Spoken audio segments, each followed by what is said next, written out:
We'll open this special meeting.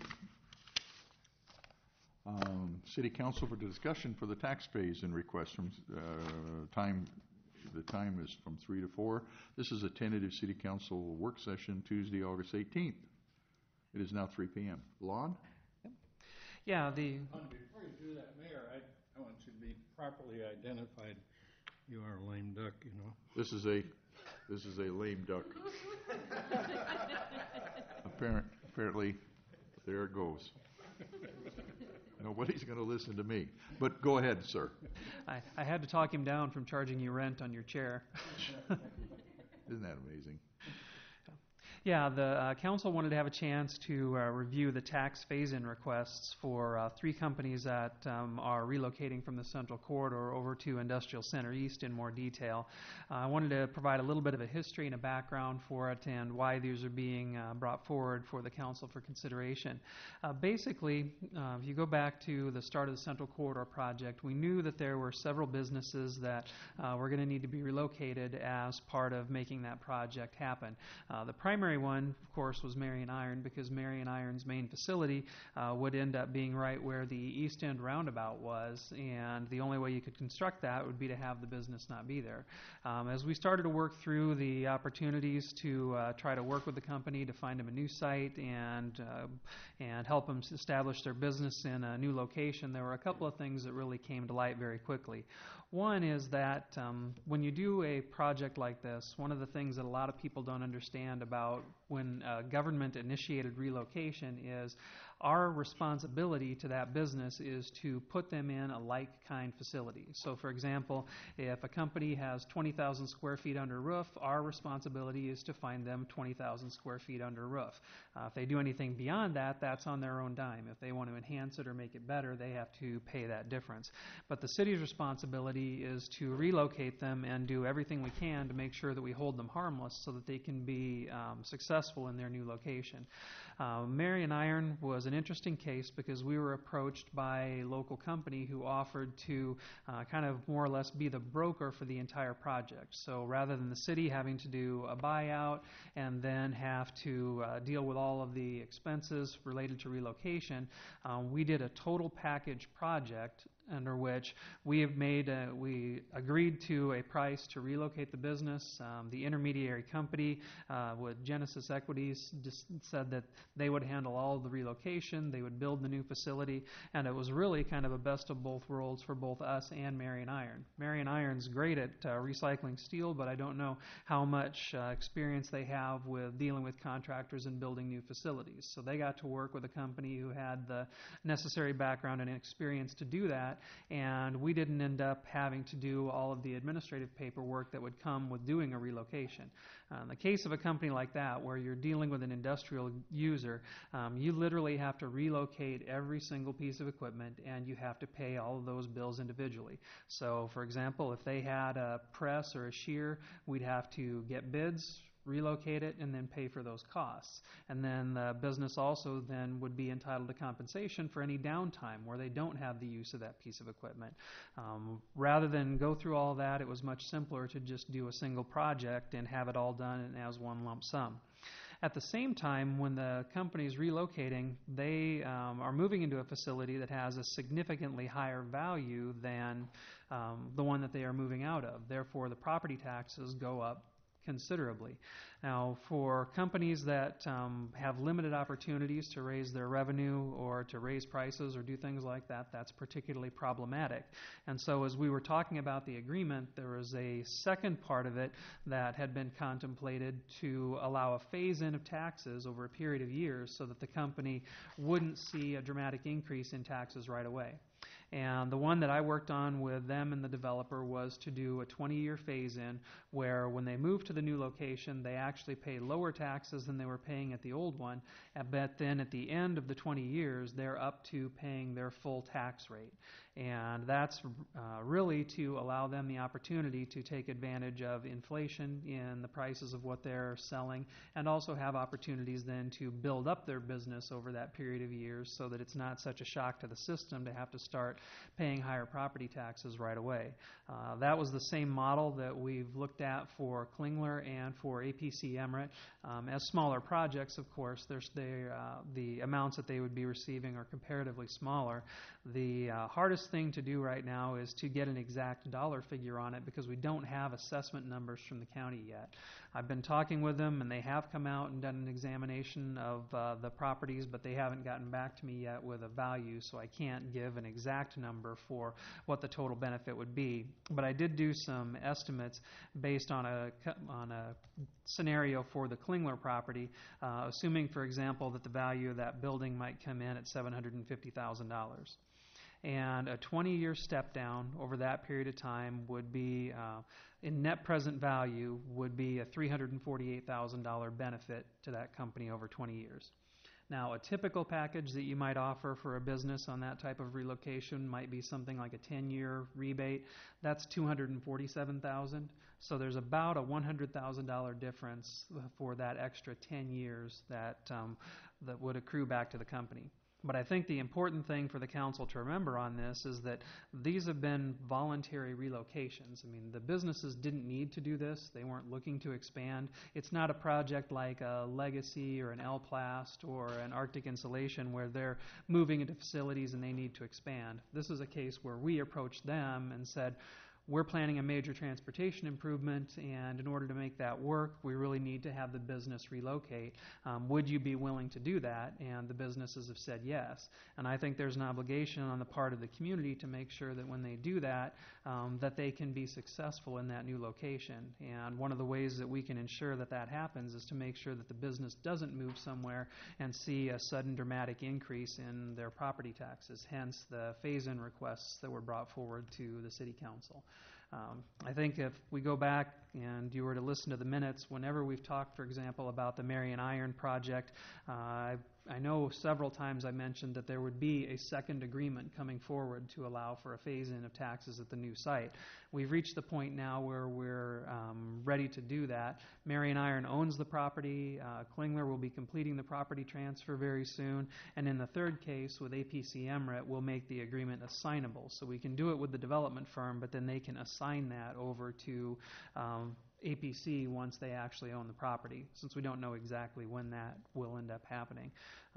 As a result of the overall project, we end up with the right-of-way that we need off of those properties to make the project work, and the remaining ground that we don't need ends up in the hands of a company who's got the capacity to do redevelopment projects on there from the private sector side. So it's really a win-win for us and for the business community, but I think it's critical for us to be able to move forward with these to make sure that because a business was willing to work with us and voluntarily move, that we don't penalize them for making that transition.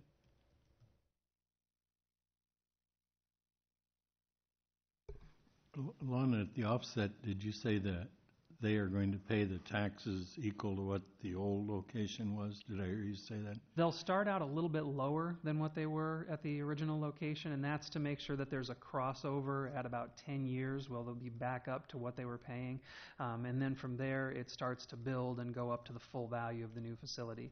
These are set up so that they would pay a certain amount of taxes per year, and that's where it gets a little tricky because like in the case of Klingler, I have an assumption in there that their building is going to be valued at $750,000.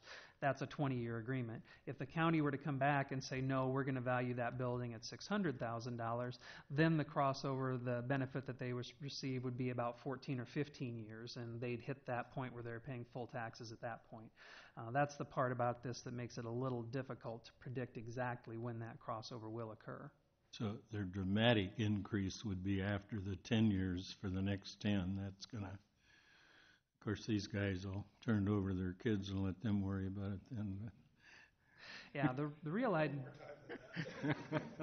well, the real idea, like I said, is to make sure that you take advantage of inflation in the dollar and give them a chance to build their business to the point where they're able to handle those taxes on the increased value of the facilities in the future.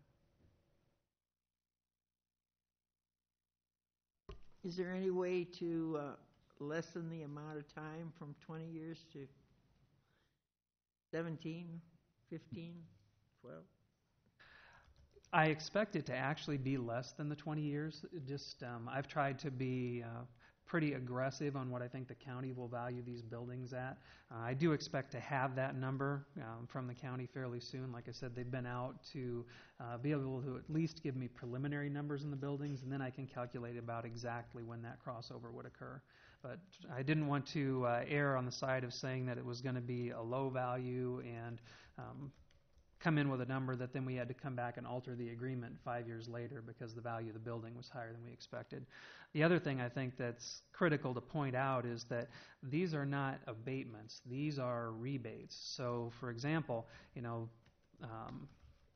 the business loses the use of those dollars for about 6 months between the time that they pay the property taxes and then we're able to turn around and rebate it back. So, from the point at which the county establishes a value on those buildings, they're going to take a hit to their working capital and their cash flow while the county has that before they write the check back to us, and then we in turn write that rebate check back to them. So there is a value there to the loss of use of that cash in the meantime. Every year? Yes. And they don't pay interest on that lost time? No. IRS does. No, Lynn County does not pay any interest on the funds that they hold on our behalf. We were told that there was going to be a separate agreement or another agreement coming along. We knew that. You mentioned that earlier. But at that time, whenever you mentioned that agreement, were we appraised or did I miss that it was going to be a 20-year agreement? Because normally, what do we do with businesses? What's the rebate or the tax that we usually do? How many years normally do we give? It varies. Our standard offer for a non-competitive situation is the equivalent of 5 years, 100%. For other businesses where they've done major expansion projects like ESCO or St. Luke's, we've gone 8 and 10 years, respectively. Sometimes there's step-down proposals that are done over 10 years. It really does vary quite a bit. The main reason we looked at 20 years on these was because of the magnitude of the difference in the taxes that they were paying at their old locations and what they would be paying at the new locations, and the need to kind of spread that out over time. What does it's the same school district or different school districts? Their original locations were in Marion Independent. The new facilities are going to be in Linn-Mar. And I would say that even with the rebate, there is going to be a net increase in taxes for the school district because the property was vacant before, so it was only paying value. Taxes were only being paid on the commercial value of vacant property. Now you have a building on those sites, so there's going to be an increase in taxes there right away. It just will take a while for it. That's for the Linn-Mar district. Right. And for the Marion district, it will take the development of that area for them. Right. Which we anticipate. Mm-hmm. Yep.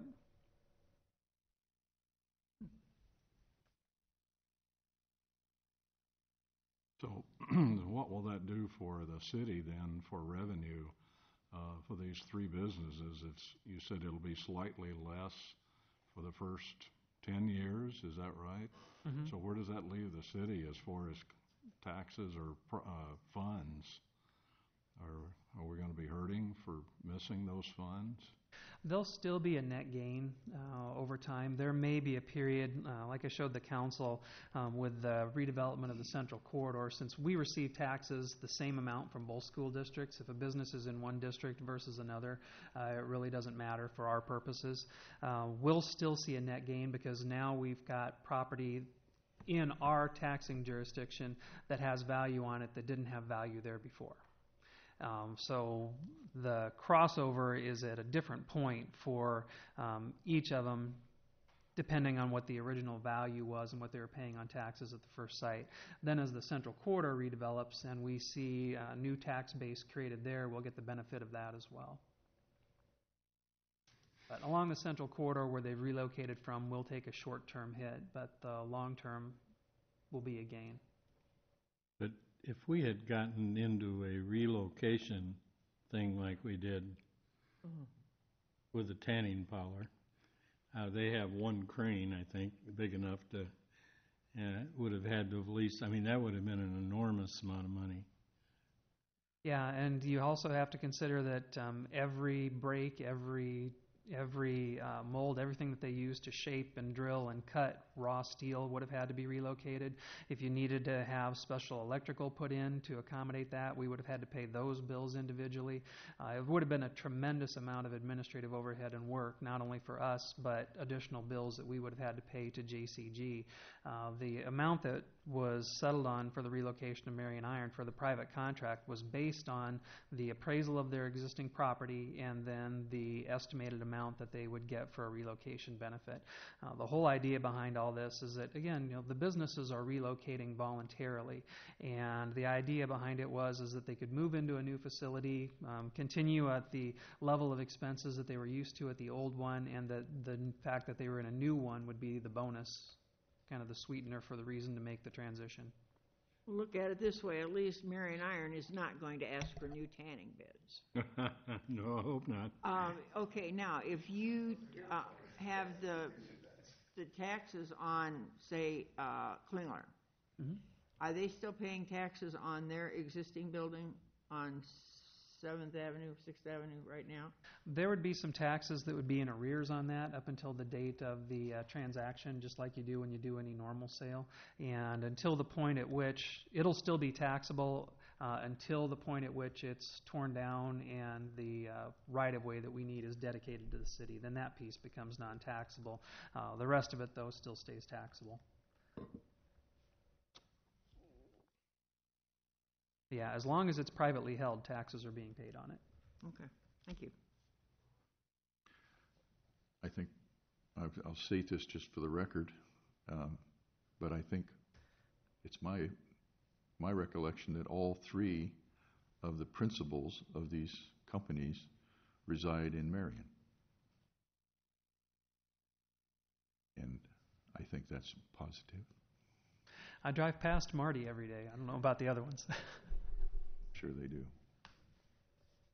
The developer, we'll have to annex him later. They're neighbors.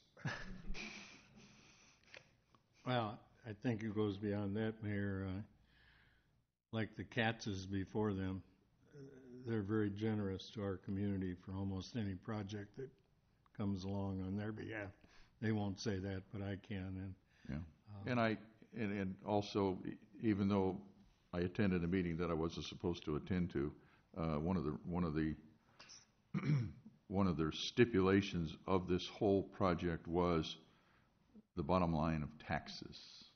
That was stated. That was the very first thing that was done, or that was said, was if we can't get around the taxes, is what they said, then we won't be able to move. They wouldn't be able to afford it. Yep.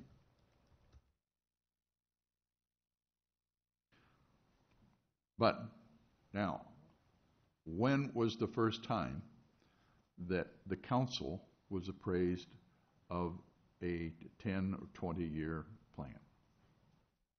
I'd have to go back and see if I mentioned the specifics of it or not. I think I did, Specifically, we can't find but it's anything. been quite a while.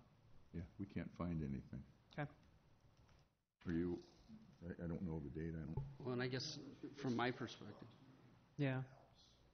I don't know that we really needed to be told the specifics on how many years or that kind of thing. That's why we have our staff. They're trained in that. I can tell you I'm not an expert on tax abatements. I don't know that anybody up here is. So to me, that's something we put in the hands of staff. And then it comes to us once that is laid out, which it sounds like is where we're at right now. It has just been laid out, so now we look at it. So I don't understand why we would have had to been informed the details of the entire plan before it had completely come to that point. Only to the point that in the previous we've never had the length this length of time. That was the only stipulation. Yeah, and I agree with that. We've had others, but not that. Yeah, I definitely agree with that, and I agree with Lon as well. the size of these projects. I mean, we haven't done projects this size since when the railroad came in. I mean, that's going to change the way things are done. And if it's just a different amount of time, it's a net benefit to the city, it's a net benefit to the developer, it's a net benefit to the business. I just can't see a downside to it. I don't like 20 years. I'm not a big fan of that, but with the dollar amounts we're talking about, if that's what's needed to keep the businesses feasible, to keep them viable, then I think that's the route that we need to look at.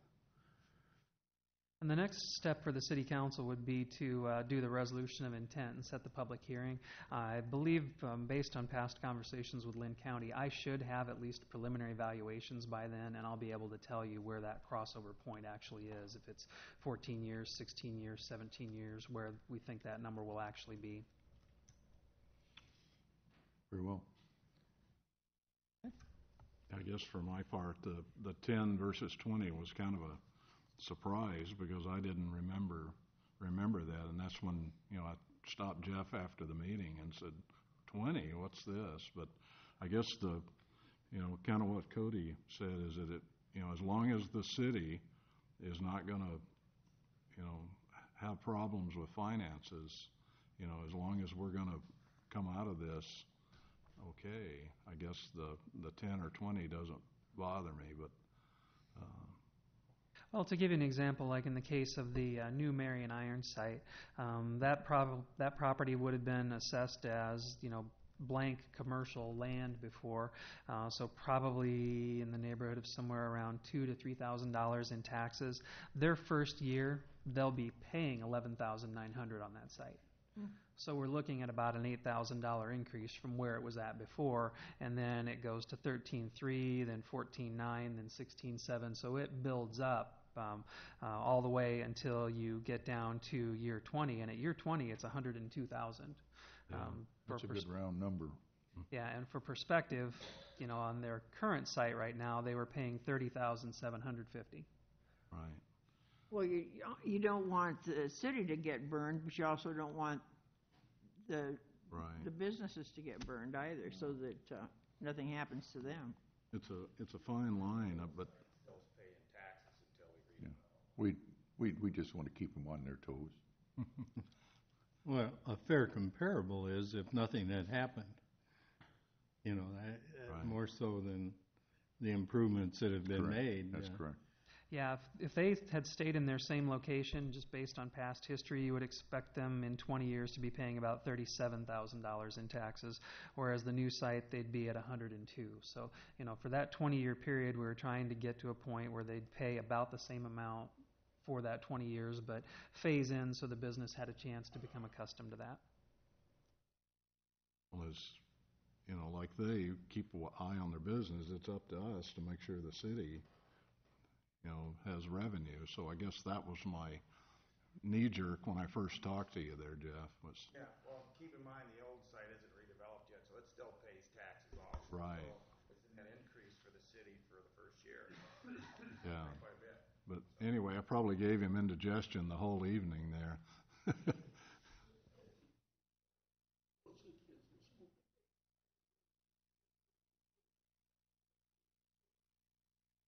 It's good to know if they run a little short, they can get the money from the developer. Yeah.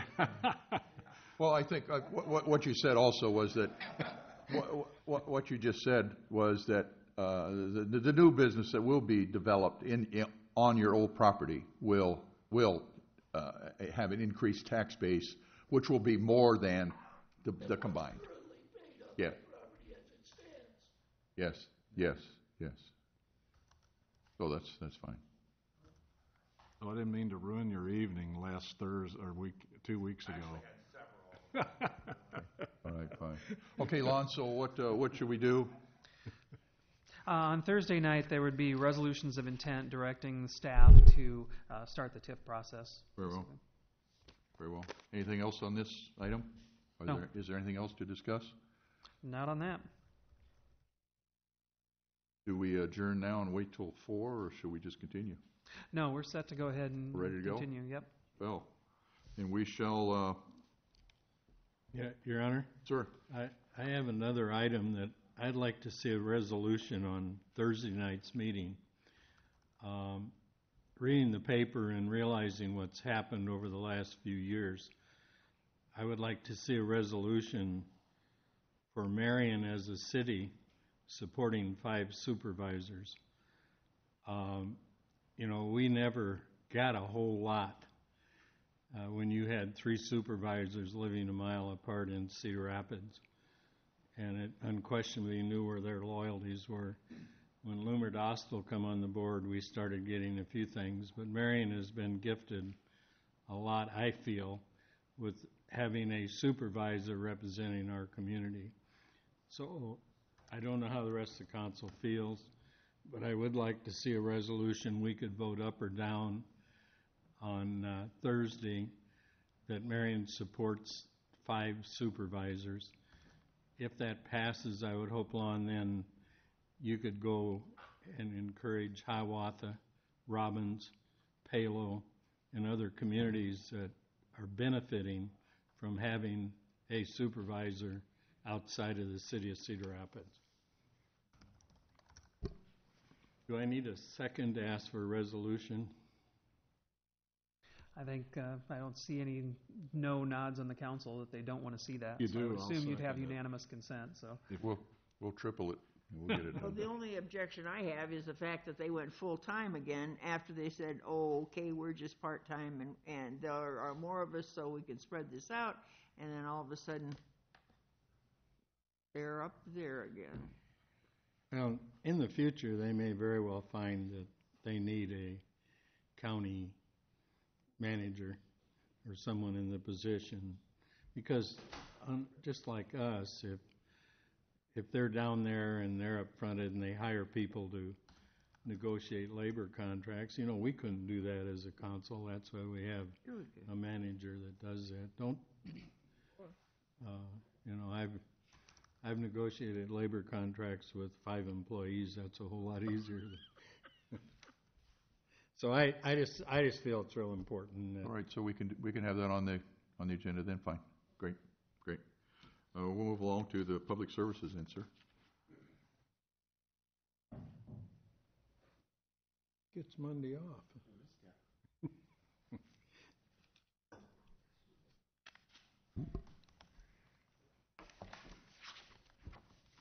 Okay, first item on our agenda, this will be the second reading for the sanitary sewer rates.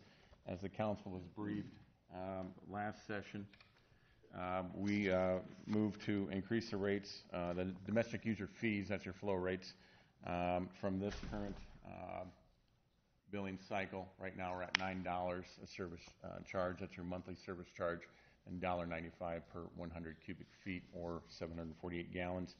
The council did approve the reading to roll back that service fee, that's that flat monthly service fee, to $8, and then go to $2.30 on the domestic use fee. The intent of doing that is to go to more of a flow-based utility rate system. The more you use that, the more you'll get billed. It'll be a lot more equal.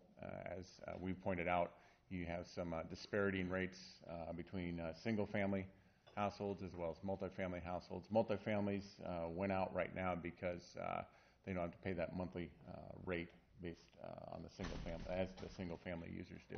So going through the documents, Todd Segerwalt from Water, we found a few things we want to move to amend in this reading. Basically, it's defining what a industrial user is in a couple different places. First one is defining that at 60,000 gallons of water per month. Basically, we're striking that out to make that consistent with the rest of the ordinance. And then the second one is that we have to increase the domestic, the industrial rate as well.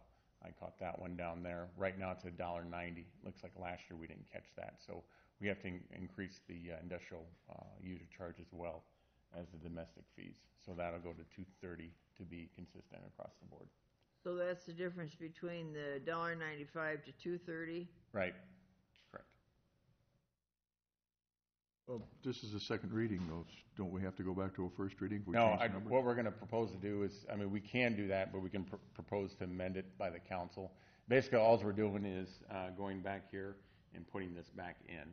Basically, we missed it on the initial reading of the ordinance, but we can go back and redo it again.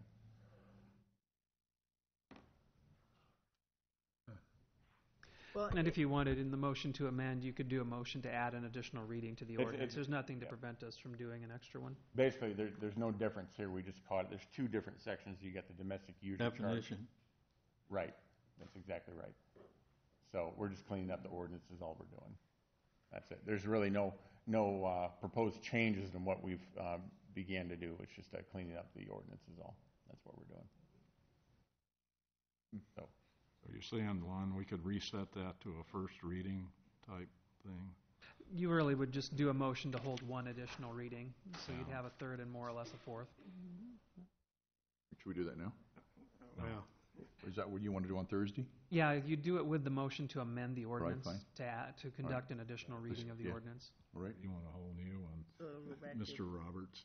well, as you know, I have problems with changing, but Robert's rule says you can change, I believe, and Don could correct me, the word is it's not, as long as it's not redirecting the motion.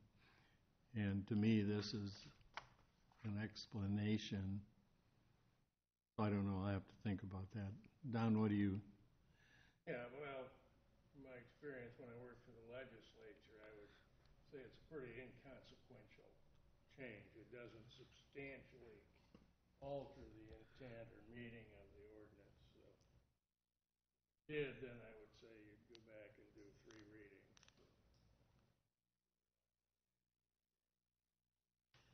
Well, would you explain again? Originally, it started out at $1.95 to $2.15. No, $2.15, and then it jumped up to $2.30. Yeah, because we took we lowered the service fee by $1.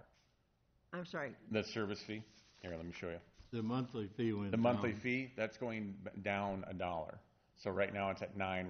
We're lowering that down to 8, and then we're taking that fee, that domestic use fee, And for how raising many gallons you use, and we're increasing that. And So then lowering it $1, but raising the other 35 cents. yeah, and so what happens there? Your multifamilies start to catch up to your single-family households, and it starts to equalize. Right now, Fair to me. yeah, it's a lot fairer.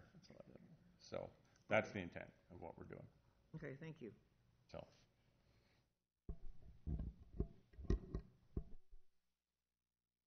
I guess however you want to do it, but satisfy Mr. Roberts over here.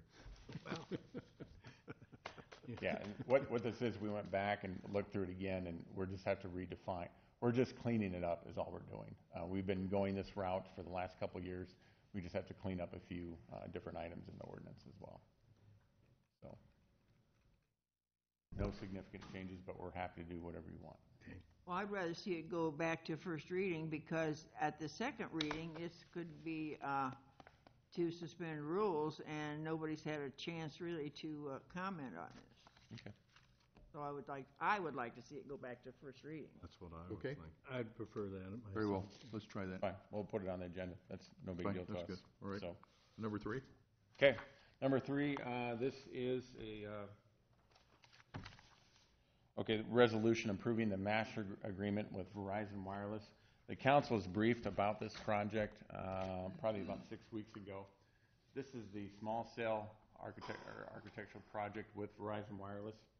Essentially what they're doing is that this is utilizing a smaller antenna placed throughout the municipalities in lieu of the larger macro sites, the big cellular antennas.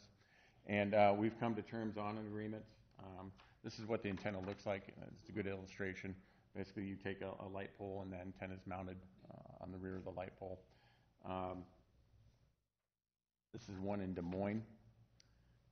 This is kind of what the aesthetics are going to look like with this specific project. And what we're proposing to do is that the city will own the light poles, as we discussed, and will lease that space to Verizon Wireless on those light poles. And so the light poles that we're going to utilize will be this light pole. You can see these on Blair's Ferry, 35th Street. We call this our commercial light pole. And so the places that we've identified where these antennas will go on that style of a light pole. There are specific locations identified, and I apologize for the map. You really can't see it. The way the agreement is worded, and you should have a copy of it, is that upon approval, if the council approves the master agreement, each individual location will also be approved as well. And so that will come back to the city council. I believe, Don, you indicated we need to have a public hearing regarding that. So under Iowa state law, each location that they proposed to do that, the council will get an opportunity to review staff, and then the council will approve each individual location.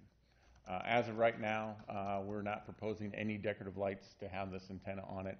We're getting everything out of the main thoroughfare on 7th Avenue in anticipation of future project improvements. So in terms of the agreement, 15-year term, $300 per location. And as of right now, that would be about $3,600 in annual lease payments. We will be responsible, the city, to furnish a light pole for them to mount the antenna on. And then from that point, each individual location will be approved. So as we move forward in the development of this project, the council will get approved each location as well as a public hearing to do so. These probably don't draw much power, but what about paying for the electricity for this? Electricity, I believe Pete's here. Pete's is a group with the Grinnell group. He's representing Verizon Wires. Do you know the electricity, the wattage draw on those antennas? They're 5-watt rated. 5 watts? 5 watt. Okay. So it's less than the lights then. Right.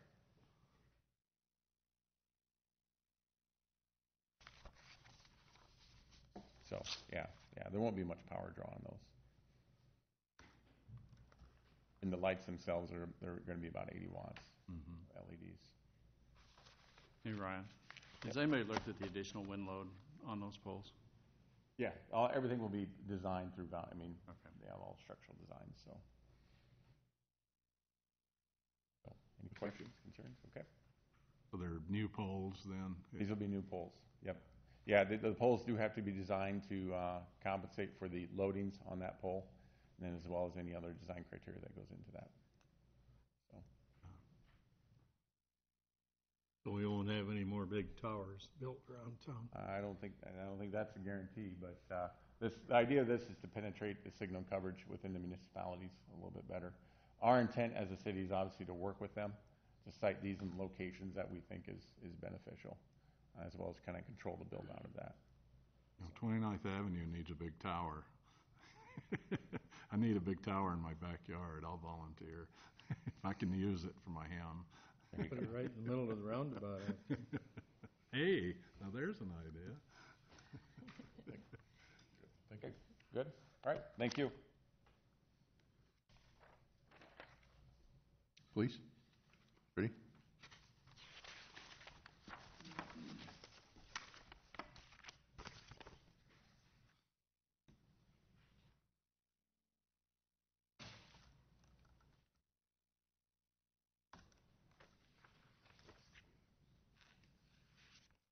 We were just asked to kind of rework the ordinance as far as the dealers and used articles, and Don came up with a letter for that, basically stating that didn't recommend that there be any specific businesses spelled out.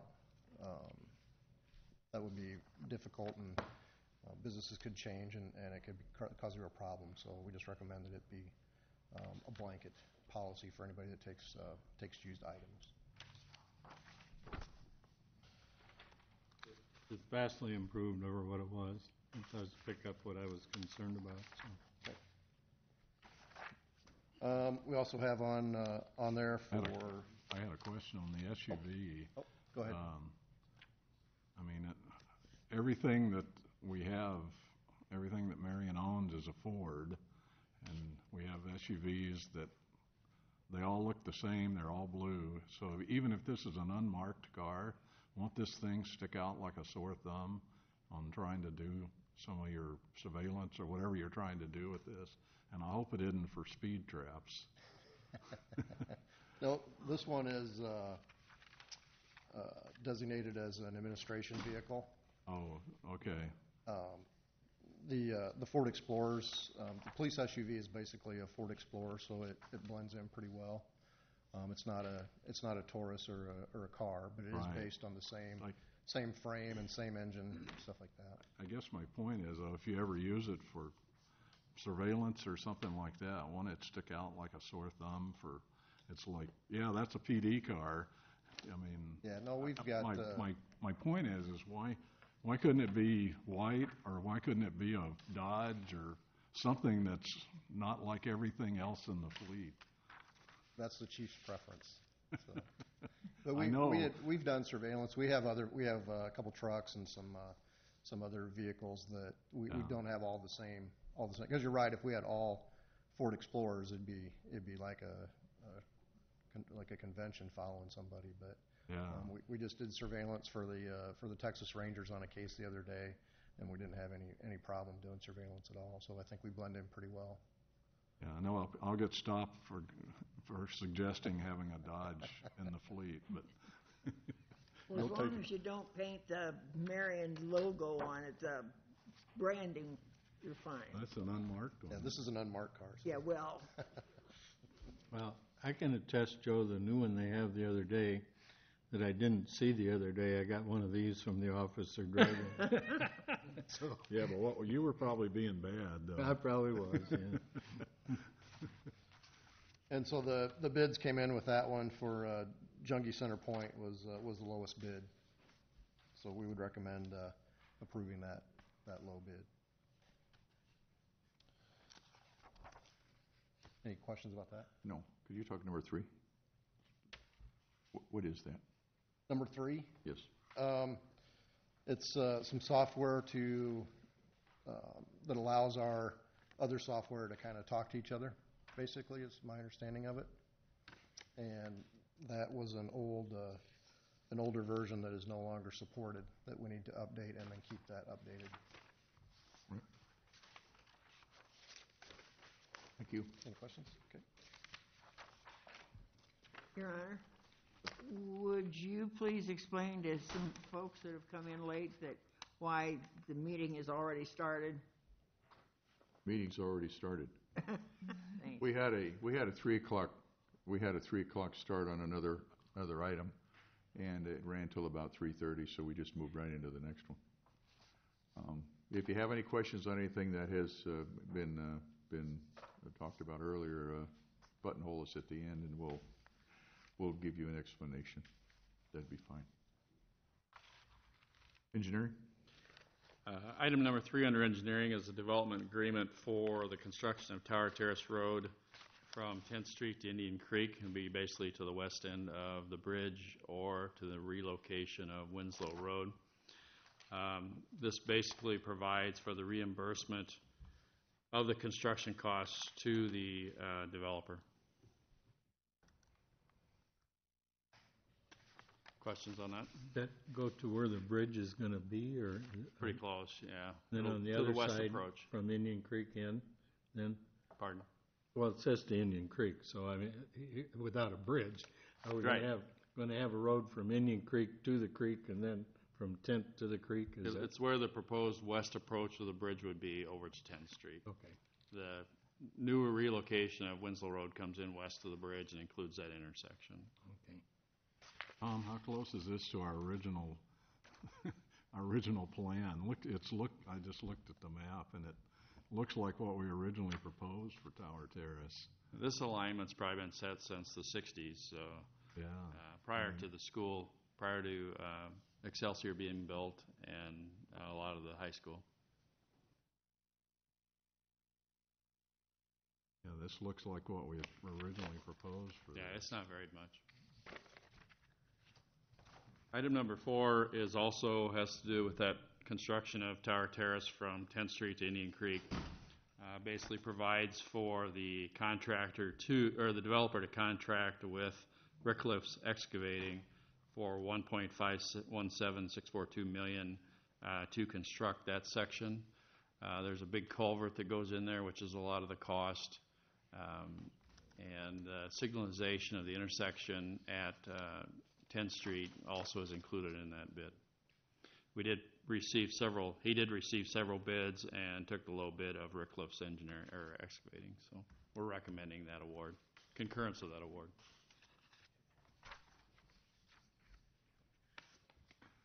Any other questions on that? Thank you. Thank you. Dan, was this the one the school objected to? Was this one? Yeah, we still have not. We've done all the acquisitions over to the creek except for Linmar. I think Lon's going to meet with them next week after our executive session tonight to discuss that right of way that we need for the project. Okay. Dan, on your project construction update, on your mini roundabout, at one point you say Eastern Iowa excavating for $225,000, and then further down it's $255,000, which is correct. Council awarded the contract last meeting for $255.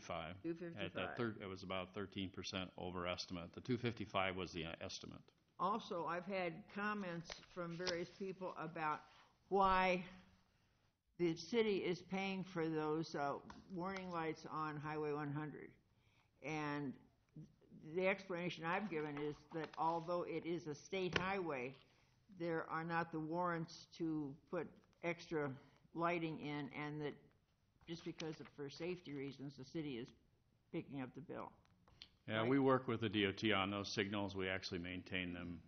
We did the installations as well. Because we are requesting those locations, we do the modifications to them. If you recall, there was four-way stops there. The DOT was okay with that situation.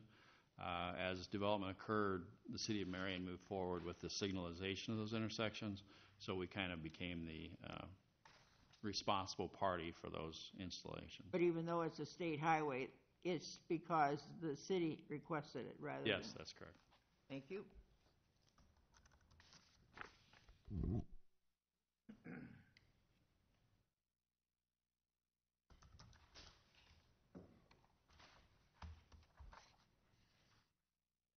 If that had been a roundabout out there, you wouldn't needed those warning lights. I think I was probably one of the first individuals to run that light on Highway 13 and 100 when they first put them up. You weren't the last. Boy.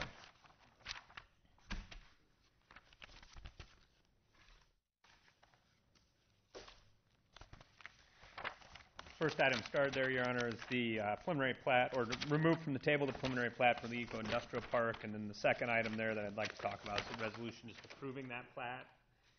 And this is being done on property originally platted by Nancy Riley, Tom and Peter Riley, or Tom and Nancy Riley, actually.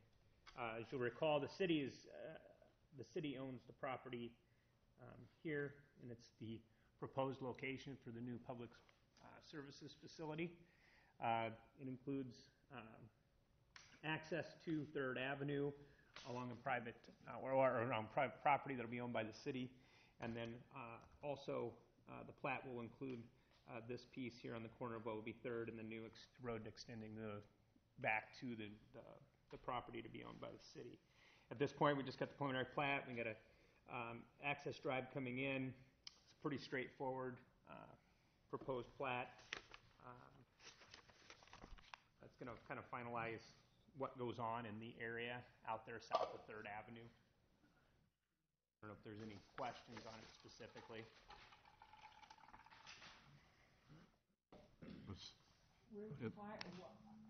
Okay, how come the time difference? If this was tabled on January and this is August? Please remind me. I think the original was just we wanted to make sure that everything was the way we wanted it to be platted. There were some questions on how we wanted the road to be placed in there. I think there were some lot sizes consistent with the redevelopment of the property here as well. So it's being pulled off the table now that those have been identified. Tom, is that a waterway through that site there, or what? Yes. The picture that we have shows something there. Yeah, that's a substantial bit of water that runs through there. So will the building be over that or in front of that? Most or- of this development's going to happen north, and I believe there's a line, the south, is it 25 acres, Ryan? Yeah. 48 acres. It's 40. south 48? Yeah, the south is 20. And Yeah, then, that's there. yeah, It's then gonna be 28 would be reserved. north. What you see in there is all wetland. That is low. We already did some geotechnical data, did some soil borings, and the facility would sit to the north of that. There's plenty of room for it. Oh, But yeah, you okay. can see there's So it's substantial closer amount of to the, wetlands through it's there. closer to the entrance than, so that waterway will be behind it? There, I got, Here it is. you got it? Yeah. Okay. Oh, okay. Yep. So the south portion of the property really is not to be built upon.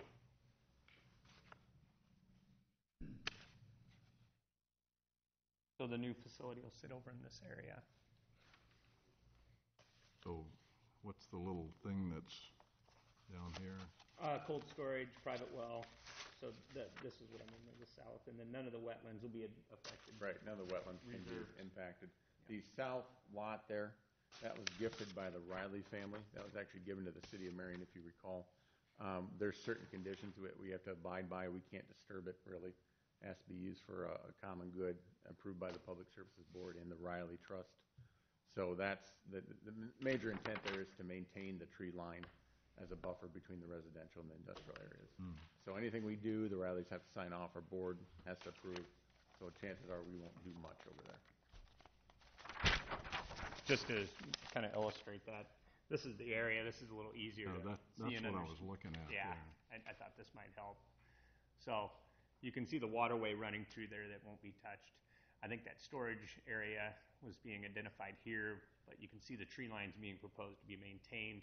I think that was a condition of the sale and the gift, I should say, more than the sale.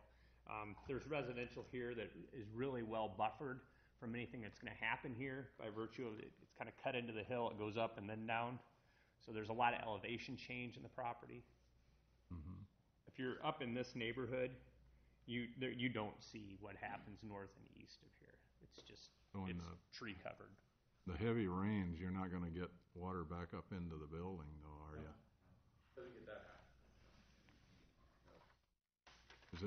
Is there a culvert or something under the 44th Street? Yeah, there is. There's actually a very large culvert. They put it in when they put 44th Street in. You actually can drive a truck through it. Yeah. So in terms of the waterway, it's So there's plenty of well handled. drainage there then? Yeah. Okay. What I'd ask.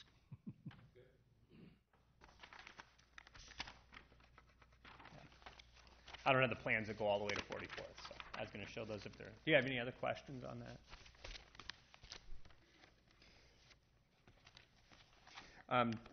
Number 3 is not ready, so I'd like to strike that one. RDG has been selected as the firm to go with on the active living design standards. I just don't have a contract at this point to move forward with and bring to council, so there's no reason to have that on the agenda.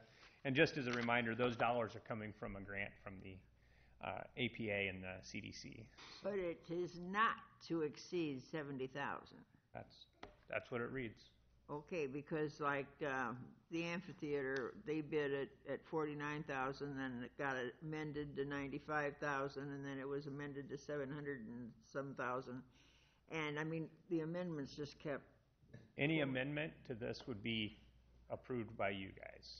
So Well, basically, if they bid a certain amount, I don't see why there should be any amendments. that's, yep. But any increase would come to you for any kind of approval. That's correct. From them. That's correct. Number 4, Your Honor, is a lien. And I'm going to talk about these because they're primarily, this may or may not be on the agenda. I know I've been speaking with legal on this, and I know Don doesn't think that we need to have this released, but I'm also waiting, and I don't want to, there's a gentleman that's trying to sell his house. There's a lien. If their attorneys are not in agreement with how it's written, I'd rather just do it, but we may not have to do this lien release at all. It certainly wasn't assigned to the city of Marion, but we provided some money, and there's some listings of us. So I just want to make sure before I pull it off that everybody's fine with that. So on Thursday, I'll let you know if we remove that or not.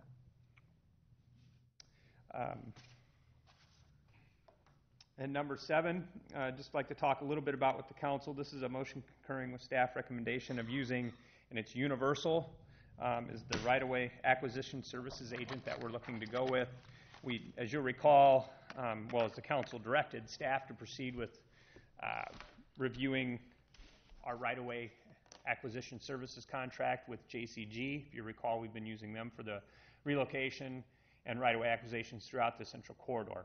We did put out an RFP at the end of July. We received 2 bids on that. One was Universal, one was JCG. Universal is new to us. I've not worked with them to date. I've only worked with JCG. The projects came back and the hourly wage rates were substantially lower with Universal. I did some background checks on those, and it was determined that they were a very compatible firm, so we look like we'll be switching agents and going with that group.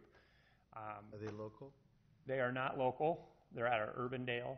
JCG has a local office, but they're out of Nevada. And when I say local, they're in Cedar Rapids. So it was $90 and $95 per hour for their senior and acquisition agents, and it was $85 for the senior, and then $60 and $65 for the agents through Universal. So it's a pretty big discrepancy in an hourly wage. There will be some travel. I will let you know that coming back and forth from Urbandale. They do have an office in the Quad Cities, as I understand, as well. I do want to have a conversation with them about that travel and making sure that we can make sure that they are making the best use of their time. From what I understand, they've been very good about that in other communities they've done work in. Just with regard to that contract, I think just so the council's aware, this is going to be primarily related to Central Corridor acquisition. So it'll be an hourly wage contract, and then we'll bring the bills just as we did with JCG for approval by the City Council as we move through the project. I believe there's 22 parcels that we need to acquire, approximately 22. I may be off on that a little bit. And then we have probably 6 or 7 that are going to be full relocations. So there's going to be some dollars spent in that corridor to acquire the remaining portions of property for the Central Corridor to move forward. But it's not on a grant so that they can determine exactly what we should be paying out, right? Like they did on the roundabout on 7th and 7th. No, we are doing everything in accordance with Chapter 6B of the Iowa Code. So we are obligated to pay certain things in a certain manner. So appraisals will be done on property, appraisal services. So yeah, there's a very specific way and manner in which we have to pay out for relocation services. But not because of having received a grant. Because I think there were some extra things thrown in there that... We pretty much follow the 6B process within the corridor. But you are correct, there was a grant included in that specifically requires 6B to be followed. Stay away from grants. Yeah. So whenever we're buying right away, we have to follow Chapter 6B of the Iowa Code. I mean, that's just the way it is. That's correct. Any other questions on that? I guess one thing I would want to know is that hourly rate include their travel, or is that something that's going to be? No, travel is outside of that. It's outside of that, so yeah. Probably need an estimate of how many times they'd have to come over and look at it like that when you're looking at the bid. Yeah. Don't just take it because it's cheaper. Well, and JCG has local people, but the guy that I was working with before, he came from Nevada. Mm-hmm. The gentleman that I was working with, so we were being charged that same travel expenditure before. Oh. Some of that gentleman will not be a part of this project. He's moved on to a different project. He may be doing some advisory. He would be doing advisory work if we maintain them, and there's a few of the people would be out of their local office. Okay. So it's kind of hard to make an apple-to-apple comparison on that when you don't know what kind of time frame is required. Some of these may be real easy, and it may be simple to get through, but the ones that are going to be difficult are when you have a full relocation. The vet clinic will be a tough one. I can imagine we've got The storage garages are going to be tough. Charlie Rohde's property where the concrete batch plant is, that might be a little difficult to go forward with. Chuck Inslee's property, there's a business in line there. So there's a number of properties that are going to take some legwork. Could you issue the contract with a certain number of travels? That way you would have the same, in other words, have for Universal and JCG, say, okay, bid it for, 30 visits to Marion. Well, what I guess I would propose other than that is for us to kind of keep an eye on it, because this will be a contract that you guys will pay on a monthly basis, just like the JCG one. And then if we feel that that's getting out of line, maybe we could go at it that direction. Well, I was thinking that would give you, at least you'd know they're bidding exactly to the same thing. Mm-hmm. That's my thought. Yeah. If you have a number that both of them bid to, then you can see exactly what that, they may be cheaper hourly, but charge you, $2 a mile to travel. No, I do know what they're charging. They're both charging government rate, so I do know the specifics of it. So, yeah, the per diem will be the government per diem rate, and so will the mileage. So, yeah, okay. Just that one's traveling most of the time, and the other one's traveling maybe part of the time. Okay. Thank you.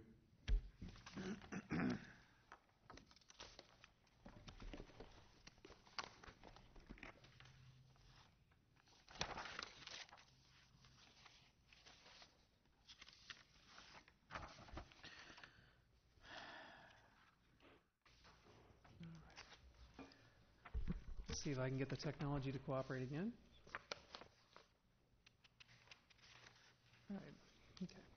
What I wanted to do was to take a little bit of time to walk through some of the project development with the library and kind of how it's gotten to where it's at and where I look at it from the city side of things, and to really kind of understand it and some of the changing conditions that the library has encountered. You really have to look back to when it was built and designed and built in 94 and 95, and then it was opened in 1996. The building was designed to be expanded with the idea that it could be expanded once with adding 25% to its current footprint, which is about 24,000 square feet.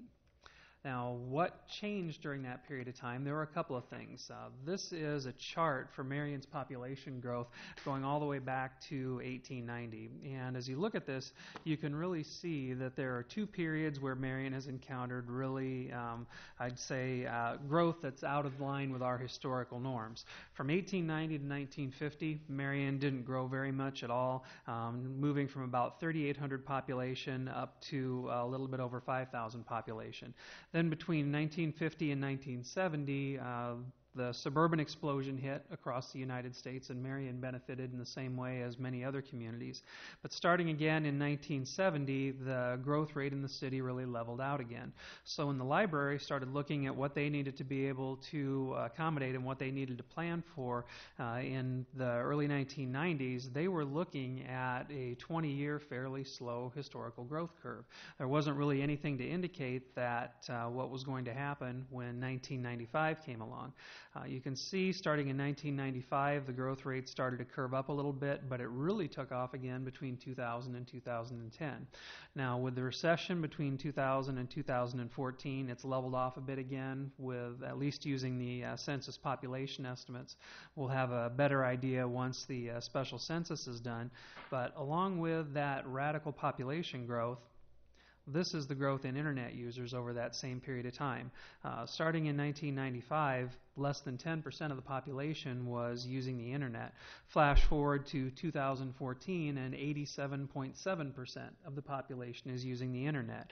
That's why we ended up with a building that we outstripped our population projections very, very quickly, but also with a building that really wasn't designed to accommodate the changing technology of today. And so starting in 2007, shortly after I arrived, one of the first projects that we embarked on was to take a look at the building needs that the city had coming forward. Marion's gone through, if you look through our history, several different kind of what I would call building booms. We opened the last city hall in 1977, moved over here 30 years later. We moved from the We built a public service facility in 1992. We opened opened the new library, the existing library, in 1996. Then flash forward 20 years from there, and we're starting to take a look, okay, what are we going to need for our next facilities? The police station ranked number 1, the library ranked as number 2, then from there, fire station 3 was number 3, and from there you got into parks and recreation facilities. We've gotten several of the other ones either out of the way or into the plans with funding arranged for them, leaving the library as the next major facility that we were going to take a look at. So in 2009, the chamber led the Imagine 8 process, and the library emerged as under the Book It pseudonym as one of the great 8 ideas. And I can't recall off the top of my head if it was the number 1 or number 2 most mentioned idea, but that was a project that involved 5,500 different people, and they went out to hundreds of community groups to solicit public input. It was a pretty good reflection of what the public wanted the city to work on at that time, and hence it was added in there. I'll also point out that, as I told the council when we adopted our building ranking, that if you don't want me to work on it, don't put it in a plan. If you want me to work on it, put it in a plan. And so hence, that's why I've been working on it since. Now, in 2013, things started to pick up steam with the formation of a renovation and expansion committee. 2 other things happened in 2013. The library project was the feature project for the renewal of the local option sales tax with $5 million allocated to it. And the library board moved ahead with placing a request on the ballot for an increase in the library levy. Marion, unlike Cedar Rapids, did not have a sunset in our current 4 cents per thousand library levy. It was originally conceived that all of the metro libraries would be going out for the same time to ask for that increase to their operating levy. Cedar Rapids, at the last minute, elected not to, amid concerns with their city council of having both the library levy and the local option sales tax on the ballot at the same time. So with the election results, the local option sales tax passed 60%. The library levy was voted down at 54%. There are people that would like you to interpret that as saying that voters told you that they didn't want a library. I don't think that you can honestly conclude that from the mixed results of those 2 different elections, because on the one hand, it was the largest single project in the local option sales tax, which leads me to believe that the public told us they wanted a better library. On the flip side, they voted down the increase in the library levy, which the ballot language specified it was for operating costs. They said they didn't want their taxes to go up to pay for it. I don't think you can legitimately and honestly conclude anything else from looking at those election results. So how do you reconcile those 2 positions? There's really only a couple of ways that you can do that, but the primary one is to take a look at what you can do with the library to make it a paying proposition so that it helps to pay its own way.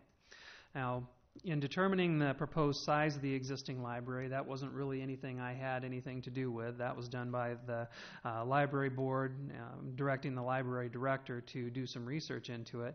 But they took a look at our existing usage, future estimates of usage, and overall service population.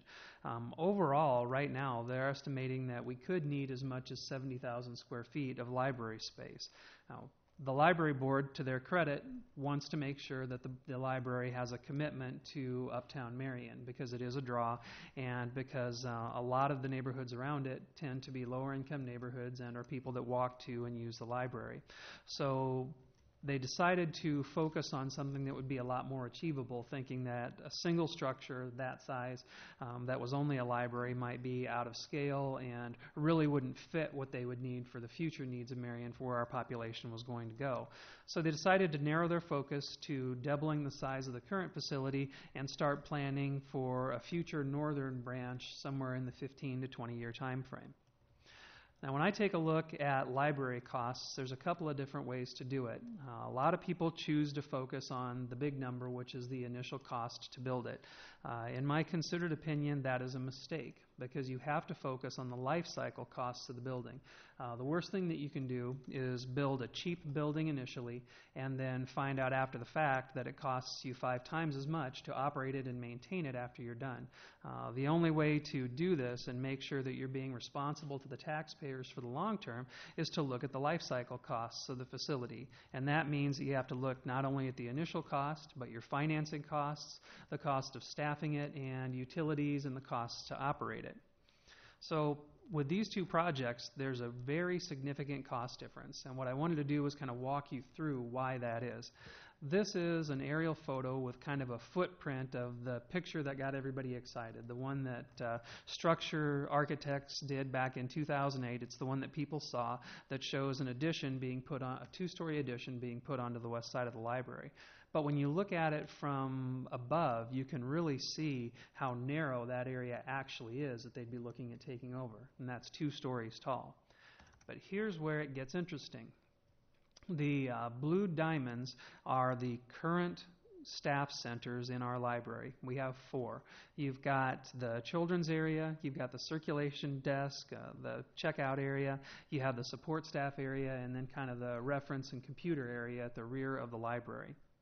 Now for the next slide, I broke out the 2 stories of the initial concept addition to the library to show you the impact that that has on staffing. Since the buildings would be connected, you actually end up with a need for at least 3, but more likely 4 staff zones that you have to have. Now what that means is that to do that original concept, you end up having to increase your staffing anywhere between 30 and 45%. And for my purposes of my analysis, I used 35%. And that's strictly to make sure that you've got someone there who can serve the customers and who can monitor the area, make sure people aren't getting up to things that they sometimes will get up to when they're going unmonitored, and just generally keep an eye on it. By comparison, if you look at the what I'll call the 2-story Foursquare, a rectangular 2-story building, if you were to start over, you could get by with the same number of staffing locations that we have right now. And potentially, if it's properly designed, you could even reduce that on the second floor to 1 and bring that down to 3. Now, it's still a bigger facility, so you are going to need to have some change in staff, but we're figuring that that would be actually closer to 5%, unlike the 35% that the other building would have. So then you turn to taking a look at the budget to do a cost comparison. And here's the expanding the existing facility and the mixed use side by side.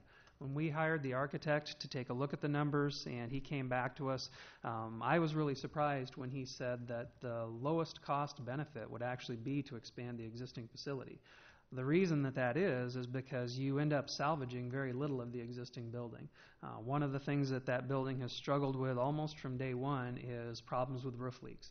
Now, we got those fixed a couple of years ago, and it's been taken care of pretty well since, but there's been a lot of money spent on that over the years.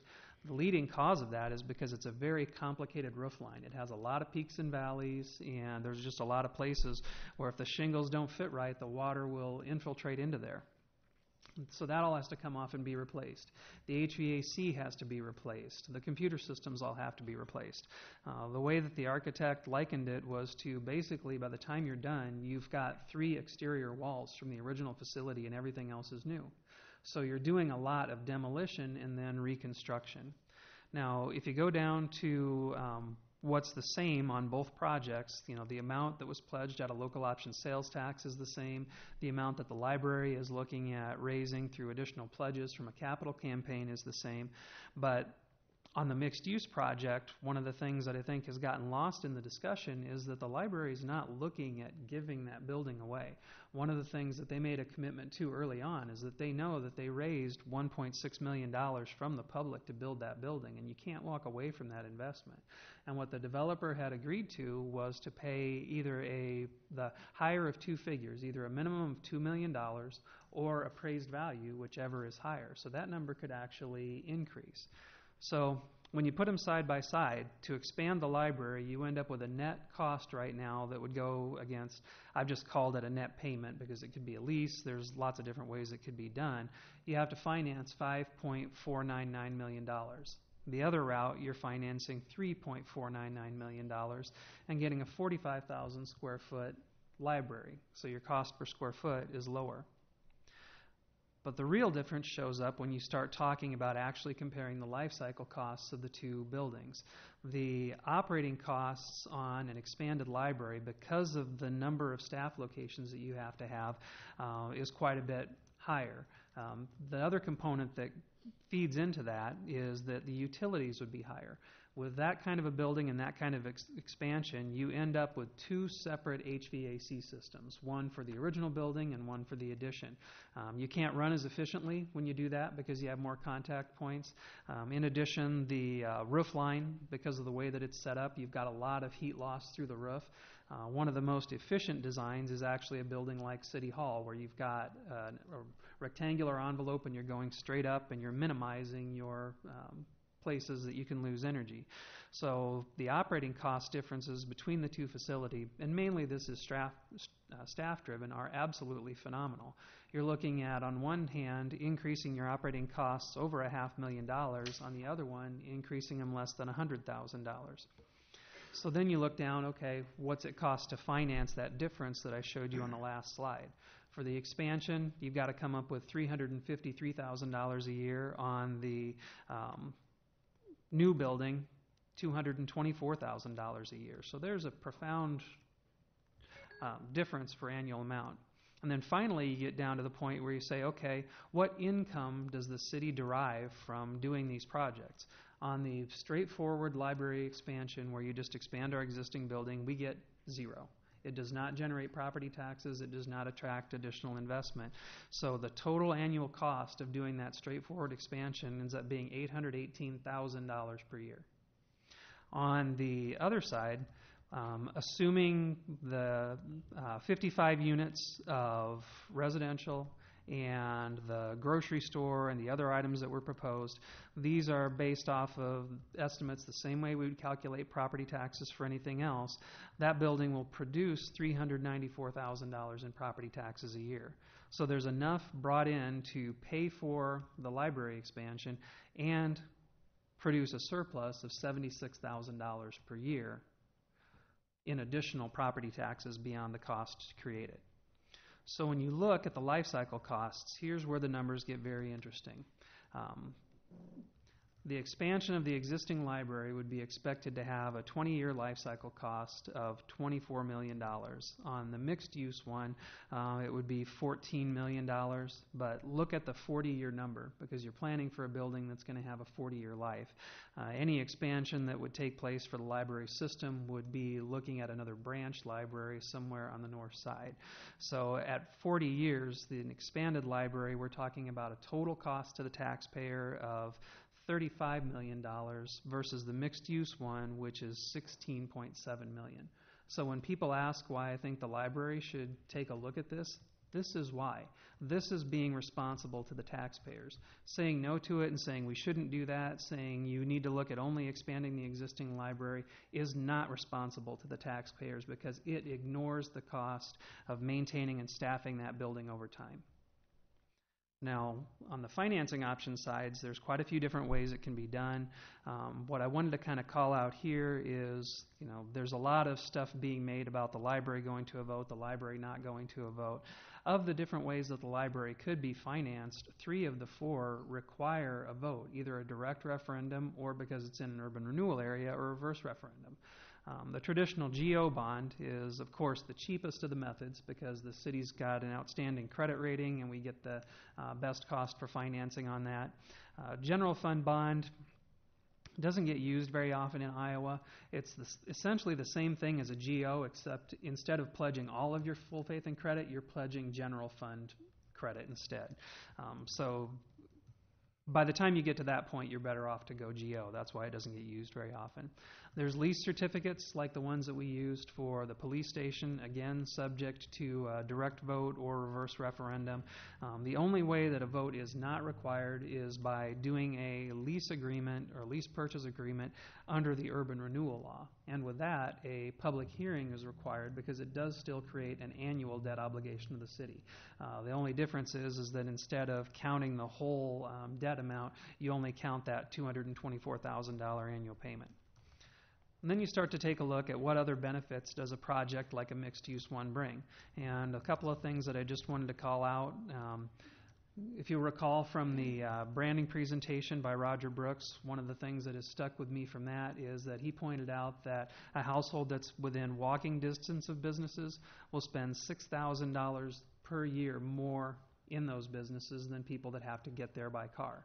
So if you have a choice between having people live by the park within walking distances of the entire uptown, if there's 55 housing units in this project, that's $330,000 worth of business that our uptown businesses currently do not get. You're still not losing any cars because the 6th Avenue project and 7th Avenue projects will actually increase traffic capacity through that area. So it's kind of a choice of, do we want to help to try to support those areas by bringing in that kind of business or not? And then finally, the grocery store proposal. I know some people have questions about that, but the grocery store eliminates what I've started to call the dead zone for tax credits in Uptown Marion. The housing projects, both of the senior housing projects going on Blair's Ferry Road, would have actually liked to have been closer to the uptown area, but they're not able to do that because to qualify for the tax credits and be competitive, you have to be within a mile of a grocery store. And by the time they draw that out, you can't be anywhere west of 15th Street, and you can't be east of about, where 7th Street would be. So we have this area in the center of town that's actually frozen out from having that kind of investment. And having a grocery store eliminates that and opens the door for additional investment. So, that's why I think, from my side, looking at how the project is going to be financed, why I look at the positives that it could potentially bring to the city. This doesn't get into the other spillover effects that it could have by driving additional development around it or attracting other outside investment that want to continue to build on that momentum. But when you look at the numbers, I will readily admit that, I'm a numbers guy. That's up to the other ones who have the gut reactions to say we don't want to do that. But to be honest about it, you really have to look at why you would do something like this. And from my perspective, this is why. I think that, the library board has been targeted by a group in the community because of the opinions that they have on that. But I would say, from my opinion, that it would be irresponsible for them not to.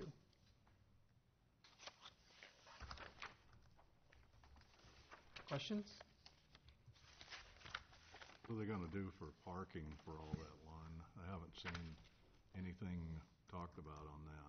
Yeah, parking would have to be incorporated with the design of the site, and that's one of the things that we'll continue to talk through with the developer. Personally, one of the things you really have to watch with a project like this is the library would be the cornerstone of it, and therefore, in my mind, the library has to take priority when it comes to parking. The residential will probably have their own set-aside parking, and whether that's under the buildings or how they accommodate that, they would have their own dedicated parking. But what I would not want to see is a grocery store or other small retail start to creep in there and push the library out. I think if it would come to shove, the library needs to make sure that we have the parking to accommodate that. But that all gets accounted for in the site design. And I think the thing that we really struggle with on this is that people want answers, they want pictures, they want definitive budgets, they want timelines, and that stuff just really doesn't exist yet. At this point, Ryan and the library board are still trying to determine whether or not this kind of a project is feasible. And then at that point, they'd be able to come back and give the public a lot more information. Well, at the very start of this, I said, why don't you first determine whether or not the voters want a library before the money is spent? And that hasn't happened because I don't know how much has been spent, but a fair amount. And I think that is the big waste. And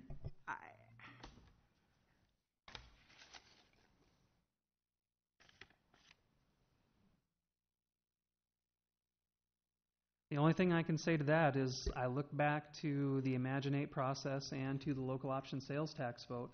local option sales tax passed at 60%. And yes, you can argue that it may have been the strength of the road projects or something that carried that forward, but simply voting down a tax increase in operating costs isn't enough to conclude that the public doesn't want a library project. That local option sales tax would not have passed if there was a new library in the mix.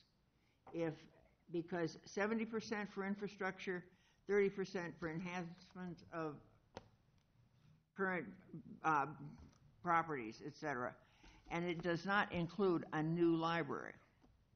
It wouldn't have passed. I mean, God, I'd hate to tell you how many people have told me about that. You're entitled to your beliefs, but I don't think, unless you were to talk to everybody who voted in favor of the local option sales tax, that you can reasonably draw that conclusion. Certainly the people who are opposed to it are much more likely to contact you at this point, so you would be hearing from those people in much greater numbers than the ones who want to explore it. And I don't think at this point that the library board is necessarily afraid of putting a project out there for the public to vote on, but they would like to have a specific project. Just putting it out there and saying, should we do a library project, isn't really going to tell much of anything unless you can tell them what's the project budget, what's the benefit that you get out of it, what are the negatives that are associated with it. You want the public to be able to make an informed choice, not just do an opinion poll. Well, when would you anticipate that would be up for vote? I don't know that the information that we would need to even put it out to a vote would be available until maybe October. So, I'm guessing vote, if it gets put out to a vote, would be March, May of next year would be the first opportunities to put it on the ballot. Well, and you said that they're still trying to decide if it's feasible. What determines if it's feasible? There's a couple of different things. One is the availability of workforce housing tax credits make a big difference for constructing the housing units. Beyond that, there needs to be some work done on the retail market, what kind of a rental rate you could get with a grocery store, what grocery store would be interested in being there. Just a lot of work, what I would call to right-size the project so that you don't overbuild. You don't want to build 55 units and then find out there's a market for 40, for example. You did mention the fact that the builder put out a bid, or roughly said he would buy the building for $2 million, or the appraised value. Do you have any idea what that appraised value would be? Has anyone even? The higher of the two, not. Yeah, it'd be the higher of the two. The higher of the two. So at least $2 million. Yeah, and I don't know the exact relationship between appraised value and insured value, but for purposes of insurance, ICAP sends out an appraiser to come up with a value determination. They have it valued on our insurance at $2.3 million. But the $2 million would be a minimum. And you may know that, Paul, how those numbers normally shake out. I think the thing you said that is a real key item is people respond to what they see. And until we have a drawing saying this is what it's going to look like, it's so hard to visualize. You have the land, Joe's concern on parking. Are we going to close 11th for more land? There's just, the things that I get are so many questions that I don't have any answers to. And I think once we have an idea with a drawing of what it's going to look like, it's certainly going to be easier to explain. Yeah, and I wish that those answers were available. And I can understand people's concern about it. They're concerned about walking away from a building that's 20 years old and things like that. I do understand that perspective. But we have to make the decision that's the best one long-term for the community. And, as I said, when I look at the numbers for the life cycle cost of the building, it's worth exploring, even if ultimately we get down to the end and we go back to just doing a straightforward expansion, even on some other scale. I think it's worth exploring that alternative to see if it does turn into a viable project. And that's really what they're trying to do. The lease agreement with Ryan is the library leasing their space from them? Is that how it's operating, or what's the relationship of that, and what would keep us from, having an exorbitant increase in a lease agreement? The lease agreement would actually be stipulated with the amount agreed to for the entire term of the lease. So unlike other leases where you might go 5 years or something like that, this would be set up as a lease purchase. So we'd know what the amount would be, and if there was going to be any residual that was owing at the term of the lease. That would all be negotiated up front. I guess the other thing that I didn't really mention that I should with this is that one of the other concerns people have, and I think it's a valid one, is what's the business of libraries going to be 25 years from now? I mean, there are actually folks out there who make a good living as library futurists, helping to do library designs and trying to prognosticate about what the impact of the internet and the Kindles and everything are going to be on libraries. What I can tell you to date is that, the Kindles have been out for, 5 or 8 years, and they haven't made a dent in the circulation of books with libraries. We don't see that changing anytime soon.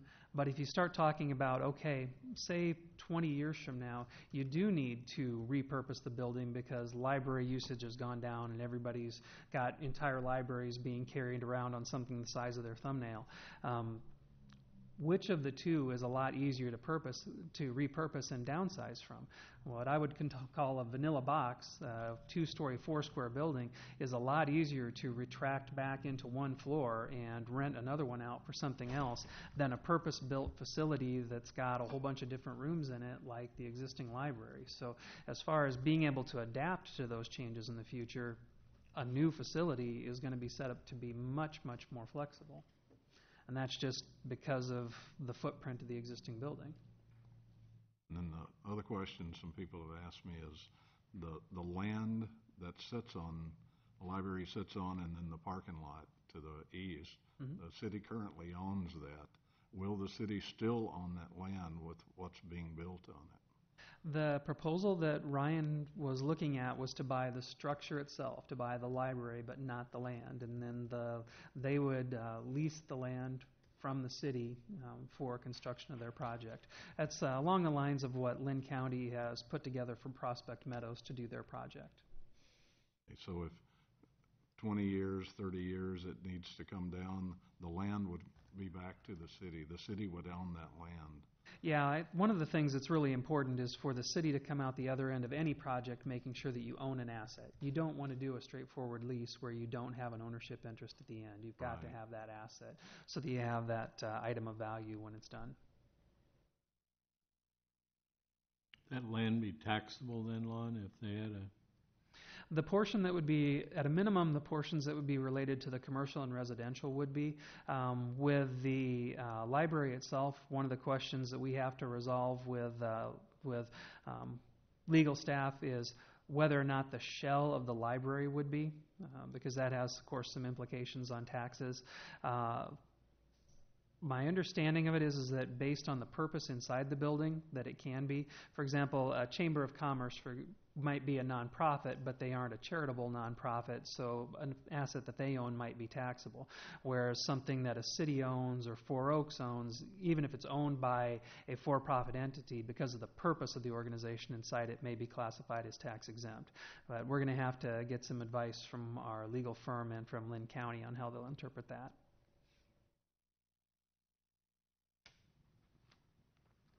When will we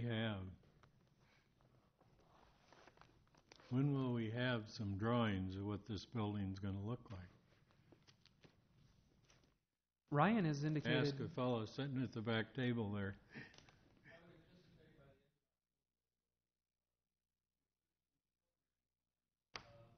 Right at the moment, and we anticipate that by the end of October, early September. The program plan is the guide that the architect needs to use. It identifies how much and what kind of stuff goes into the library building. And the architect uses that as we go up to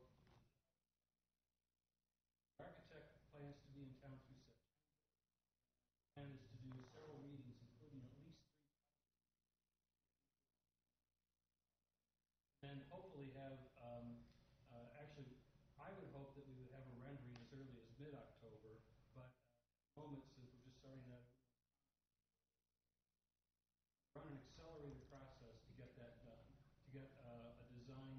actually more than a rendering, frankly.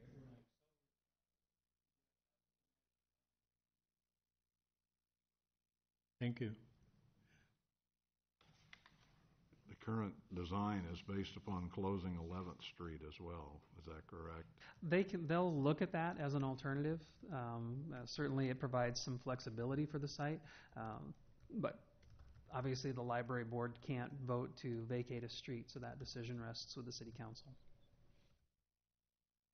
So that's a council decision to close that street to make the bid. Yep. When they were, you put up one drawing lines of expansion to the west. Is that the only expansion area that they looked at? When Structure took a look at it, and this was back in 2008, they volunteered to come in and take a look at the library and see if you could get the square footage that you wanted to on that site. They looked at it, and that was the location that they recommended. Well, that was on that site, but we're talking about if the council would close 11th, then that would open up the east side for expansion. Theoretically, have they looked at that? That'll be part of what they'll take a look at with the current design process. And you say that things may be in place for a vote as late as March 16. You're going to have architects working on this building, giving us a rendering in October. Other architectural or items will be done up until, let's just say, a March 16th for the first vote to the people, if that was in case. What costs will be incurred from now until March? The only thing that would be incurred And would be what budget is that coming from? The only thing that would be incurred now would be what I would call pre-development costs. That'd be what Director Raber was talking about, the determination of the site, the number of services and the types of services that you should offer inside of the building, how many square feet should be allocated to each, the types of things that would have to be done regardless of whether you do a mixed-use building or you're looking at doing an expansion and remodel of the existing ones. So in that case, the cost of those for right now is going to be absorbed by Ryan Companies. They've executed a contract with Enberg Anderson to subcontract to do those. At the end of it, the city could potentially own that, and that would be expensed against the library portion of the local option sales tax. But again, as I say, the idea there is that you're not doing work that couldn't be used for either project. You don't want to get too far down the line with something and have stranded costs in there that you have to walk away from if it's not successful at a vote. Yeah, theoretically, if there was a negative vote in March, after all of this planning, the cost would be borne by who? The local option sales tax would The pay local for it. option sales tax would take the hit. Yeah, and the question becomes, what do you do if it gets voted down, or that type of a project gets voted down? Do you go back to looking at doing a more straightforward expansion of the existing facility and putting that back out to the public for a vote? You just have to evaluate what the options are at that time. Or, again, if it's a very, very close vote.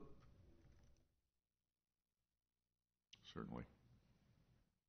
You have any other comments? What I object to really is every time something comes out, either verbally or printed, it's different than the previous information. And I mean, there's nothing of a solid nature. Well, I think that speaks to exactly what Lon was saying.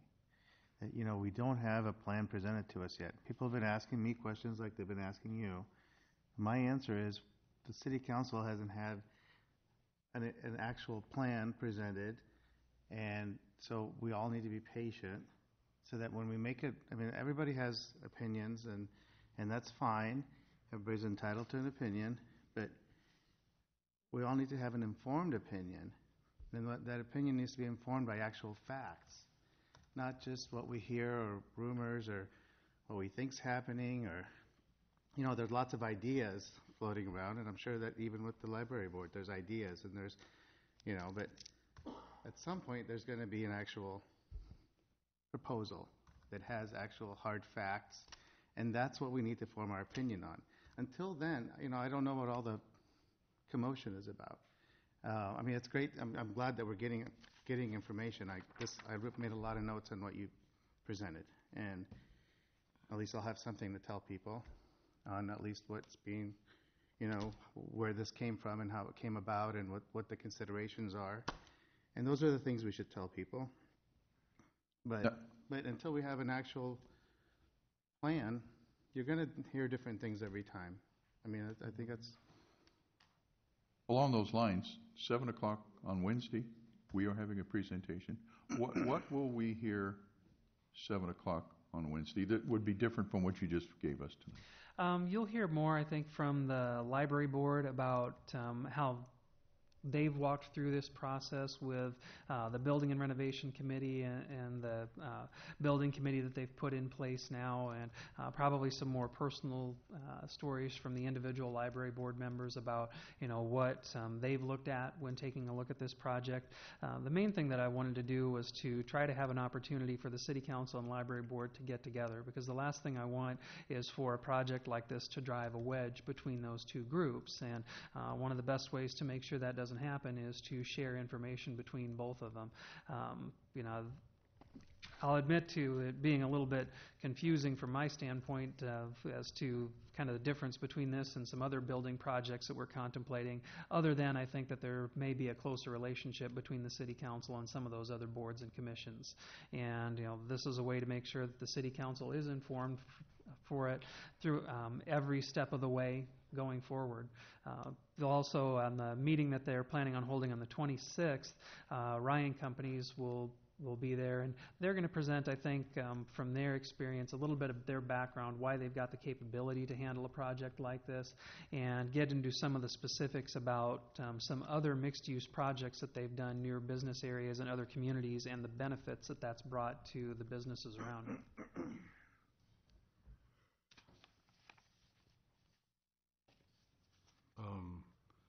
One of the other questions, they said if Ryan has trouble renting out or, getting lease takers for their building, will that have any impact whatsoever on the library as far as our lease agreement? I mean, we will have a signed agreement that says it's this amount of money, and so no matter what happens with that, that will be all that we have to pay. Is that the case? Yep, that would be defined up front. And then the other one was talking about what's going on for Cedar Rapids and upping their millage rate. Will there be assurances that won't happen on this? That's not the intention, that this project would cause them to come back and do that. The library board from the last election, there's a 2-year limit before they can even put it back on the ballot. But again, the library board, the council has to be the one to put it on the ballot. They can make a recommendation and say this is the language that we would like you to use, but the council has to be the one to put it there. Can I promise that won't happen in the future? I don't think that an existing library board can bind a future library board any more than an existing council can bind a future council. So, any action that one does, the other one can come along later and undo. So I don't think you can definitively make that guarantee. But the whole idea behind this project design and looking at the mixed use is to make sure it's producing the taxes that will pay for it. When I did my life cycle numbers on there, I didn't do any escalators for increases in value of property taxes in the future for those going up either through the millage rate or through the valuations of the properties going up over time. So that's just based on assuming that it's the same for 20, 30, and 40 years, which isn't very likely to happen, unfortunately. Is there something we can learn from the Cedar Rapids experience? I mean, is there something that you identified that they could have done or should have done? Or Cedar Rapids really got stuck, I think, into where they're at with this one, and not having sat in on all the meetings, I can't say what happened for sure. No, I know that they were looking at being on the ballot the same time that we were and Hiawatha was, but the concern down in Cedar Rapids, the local option sales tax was an even bigger deal to them than it was to Marion, and they made an agreement to fund for a period of time the supplemental needs of the library if the library board agreed to not put that question on the ballot, and now that they're kind of at the end of that period that they had agreed to, they're seeking to bring that money in. My understanding is that the library had a budget, and then when they moved into temporary space, it was less expensive, and that budget got cut. And then when they moved back into the new building, it wasn't restored. And so they're operating now on the budget that they had for the temporary space. So, my last question is, put on your future glasses line, and we've got the building built, and we come in January, and we're doing the budget, and Doug's going to come to us and do what with the budget? The same thing every department does every year. Ask for more staff and ask for more items. Right. My intention would be, I think, opening a new facility and a larger facility, we are going to have a need for more staff.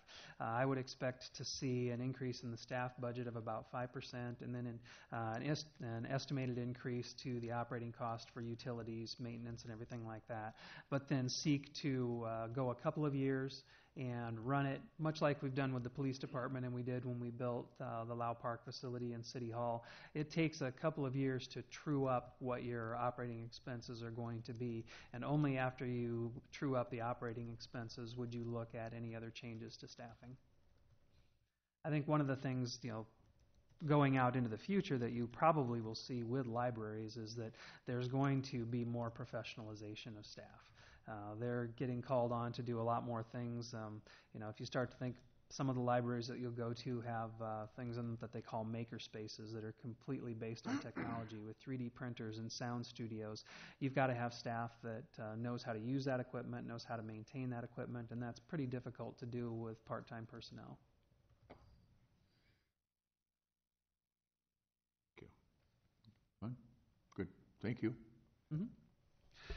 Other items on my agenda, I did want to let you know that items 2 through 5 will not be on the agenda for Thursday. Those public hearing notices were not published in the Times, so given that, there's not really any reason to hold a public hearing.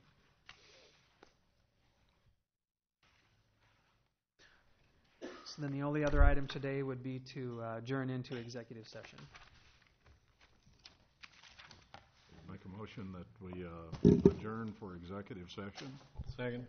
Motion is made and second to adjourn to executive session, sir. Before you vote, let me give you my opinion that I've reviewed the subject matter and it's appropriate under state law. Very well. Roll call, please. Ms. Pazor? Yes. Ms. Etzel? Yes. Mr. Spinks? Yes. Mayor Buska? Yes. Mr. Crawford? Yes. Mr. Abouasley? Yes. Mr. Draper? Yes.